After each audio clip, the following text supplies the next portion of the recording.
dans une dimension spirituelle de t'entendre, de comprendre, Seigneur, et d'avaler d'immenses que tu as à dire, Seigneur, notre Dieu. Mets en valeur ta parole en vie, au nom puissant du Seigneur Jésus-Christ. Je ramène sous l'obéissance du Saint-Esprit, Seigneur, Père. Je fais fléchir tout esprit contraire à ton esprit saint, Seigneur, Père. Laisse que le message, la parole, le mot prévu pour telle ou telle autre personne en Seigneur, Père, soit dit, soit prononcé. Au nom puissant du Seigneur Jésus-Christ, Saint-Esprit, prend la possession de ce moment. Au nom du Seigneur Jésus-Christ, nous avons ainsi prié. Nous disons Amen. Amen. Amen. Amen. Amen. Est-ce qu'on peut acclamer, ne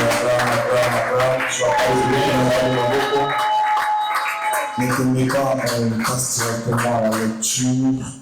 Je suis dans Jean 11. Jean 11.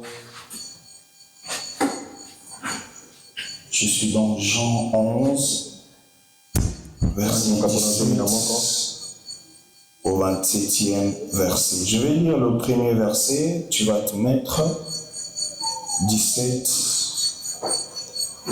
Je vais lire le premier verset, tu vas te mettre et puis tu me laisseras continuer.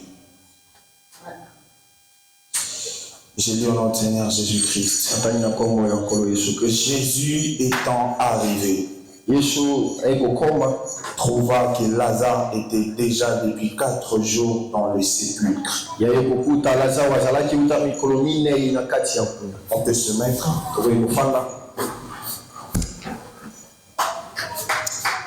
Je continue la lecture. Et comme Béthanie était près de Jérusalem, à 15 stades environ, beaucoup de Juifs venus vers Marthe et Marie pour les consoler de la mort de leur frère. Lorsque Marthe apprit que Jésus arrivait, elle alla au-devant de lui, tandis que Marie se tenait assise à la maison. Marthe dit à Jésus, Seigneur, si tu eusses été ici, mon frère ne serait pas mort. Maintenant même, je sais que tout ce que tu demanderas à Dieu, Dieu te l'accordera. Jésus lui dit, ton frère ressuscitera. Marthe, verset 24, je sais. Il répondit Marthe qu'il ressuscitera à la résurrection au dernier jour. Verset 25. Jésus lui dit, je suis la résurrection et la vie. Celui qui croit en moi vivra, quand même il sera mort. Verset 26. Et quiconque vit et croit en moi ne mourra jamais. Crois-tu cela? Verset 27. Elle lui dit, oui Seigneur, je crois que tu es le Christ, le Fils de Dieu, qui devait venir dans le monde.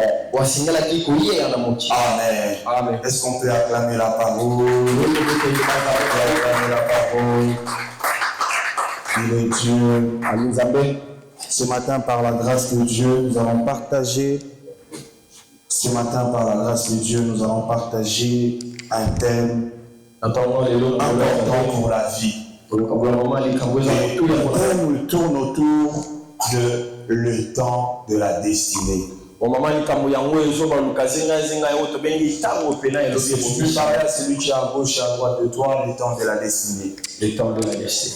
Dis à celui, je veux voir les gens qui se parler le temps de la destinée. Le temps de la destinée. Le temps de la destinée.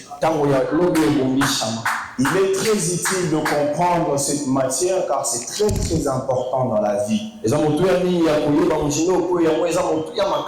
temps de la destinée est vu comme un élément déclencheur dans la vie. La matière des temps est tellement incomprise à ce jour que nous ne savons plus quel est le temps vraiment prévu.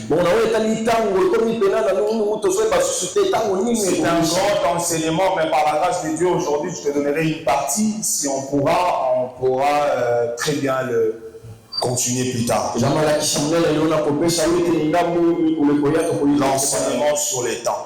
Je te donnerai également mon point de vue en ce qui concerne la manière dont nous prêchons les temps à ces jours.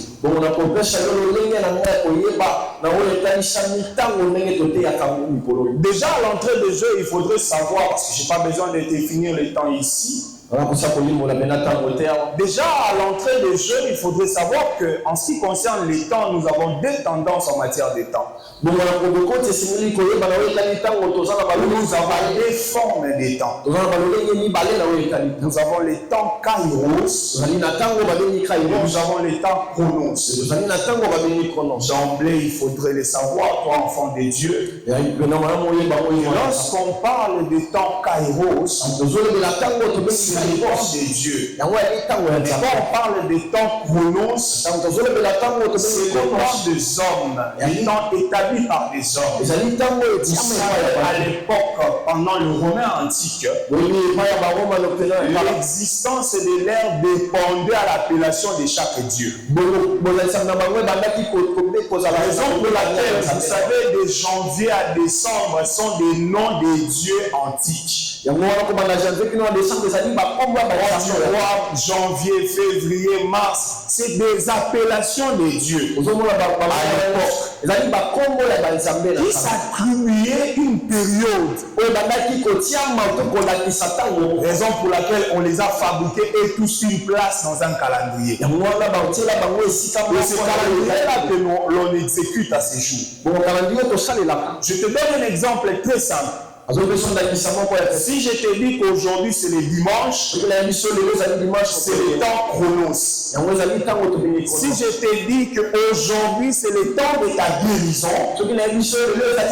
c'est le temps kairos. Vous savez que le temps chronos identifie uniquement le jour ou le temps tel que détaillé par les humains. Mais le temps kairos identifie les oracles ou soit l'attachement que Dieu donne ou l'identité que Dieu donne à un moment. Si je te dis aujourd'hui le temps de la destinée, je ne te parle pas du temps chronos. Je ne te parle pas du temps des hommes, mais je te parle du temps de Dieu. Mais j'ai prélevé déjà à l'entrée de jeu une difficulté. C'est qu'entre nous les humains, on a un problème de la synchronisation. C'est-à-dire la possibilité de faire un mélange autour des temps des hommes et les temps des dieux. C'est-à-dire l'on ne sait pas vivre dans les temps des hommes en vivant les temps des dieux. C'est-à-dire que c'est un dimanche, mais pour moi c'est un jour de la gloire. C'est un lundi, mais pour moi c'est un début d'une grâce. C'est un mardi comme un jour comme tout le monde. Mais pour moi c'est un jour glorieux que Dieu a mis devant moi. On a du mal à identifier cette différence. On a du mal à synchroniser ces deux temps et à les vivre dans nos vies. Peut-être qu'aujourd'hui tu es en train de vivre le calvaire. Il faudrait préciser. Lorsque je parle du temps Kairos, lorsque je parle du temps de Dieu, le temps de Dieu, cela ne veut pas dire simplement les grandes choses et la gloire. Non. Lorsque Dieu dit au peuple d'Israël, vous serez détenus pendant un moment dans la captivité. Pendant le moment de la captivité, c'était un temps Kairos. Parce que c'est un temps de Dieu fixé par lui-même. J'espère qu'on a compris ces deux éléments en ce qui concerne les temps Kairos et les temps Chronos. J'essaie d'évoluer. En ce qui concerne toujours la matière des temps, nous avons l'avant-temps. Nous avons l'après-temps. Et nous avons même le hors-temps. En ce qui concerne l'avant-temps, c'est l'avant-temps, c'est-à-dire c'est l'avant l'arrivée de la destinée de Dieu ou de l'accomplissement de la promesse de Dieu dans ta vie. Mais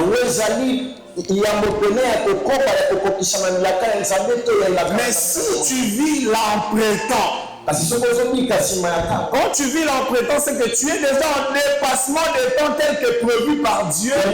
Donc comme en quelque sorte, les gens disent que l'on ne peut pas se mettre en retard sur ce que Dieu a dit pour nous, c'est faux. Il doit avoir une promesse que Dieu a déjà mis devant toi. Mais le diable, tout en étant incapable d'enlever ce que Dieu a déposé devant ta vie, il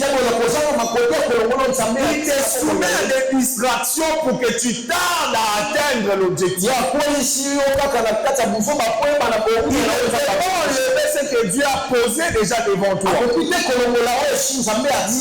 diable peut te distraire. Il sait que si tu es concentré à la prière, si tu es concentré dans ta vie, tu sais très bien suivre la discipline dans ta vie, tu atteindras facilement la gloire qui t'attend. Il n'amènera dans ta vie que des distractions. Tu vas voir que tu es appelé à faire de grandes choses, mais tu ne fais que traîner dans des bassesses inutiles. Traîner dans des bassesses inutiles, cela n'enlève pas la promesse de Dieu prévue devant toi. Cela ne soustrait pas ce que Dieu a dit dans ta vie. Mais ce qui arrive, c'est quoi? C'est que le diable est en train de te distraire pour ne pas voir l'objectif et atteindre l'objectif au temps prévu. Raison pour laquelle nous avons l'avant-temps en collaboration avec Habakkuk. C'est Habakkuk qui nous fait comprendre qu'il existe un avant-temps. Parce que dans l'avant-temps, il détermine une période d'attente de la promesse. La promesse, il faut l'attendre.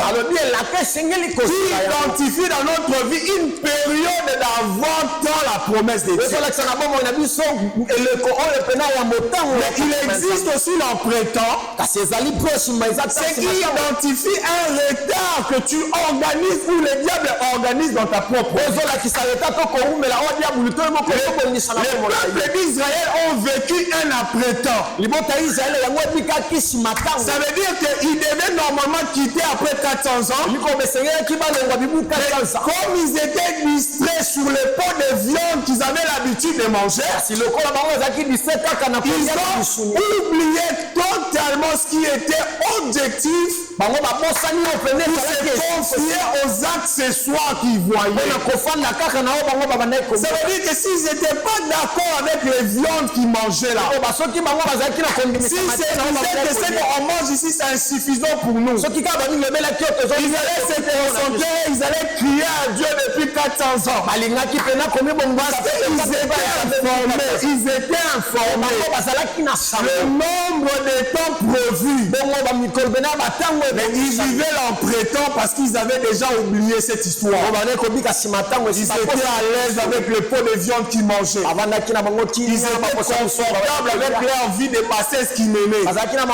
Permets-moi d'ouvrir cette parenthèse. Bien-aimé dans le Seigneur, si tu te conformes à ta position actuelle, tu traîneras dans ça. Si toi tu penses que la vie, le niveau que tu as, c'est bon, c'est bon, tu vas rester là. Si la promesse de Dieu attend plus grand que toi, plus grand que tu es en train de vivre, la promesse ne viendra pas parce que toi tu es conforme ou tu es confortable au pot de viande que tu manges. Il est prévu pour toi d'en avoir plusieurs que tu as aujourd'hui. En termes d'argent, en termes de grâce, mais comme tu penses que les $500 que tu peux toucher le mois, ça te suffit. Juste une seule voiture que tu as, puisque tu penses que ça va et que cela te suffit, tu penses que tu peux vivre comme ça. Alors si tu veux rester là, la bassesse de ta vie confortable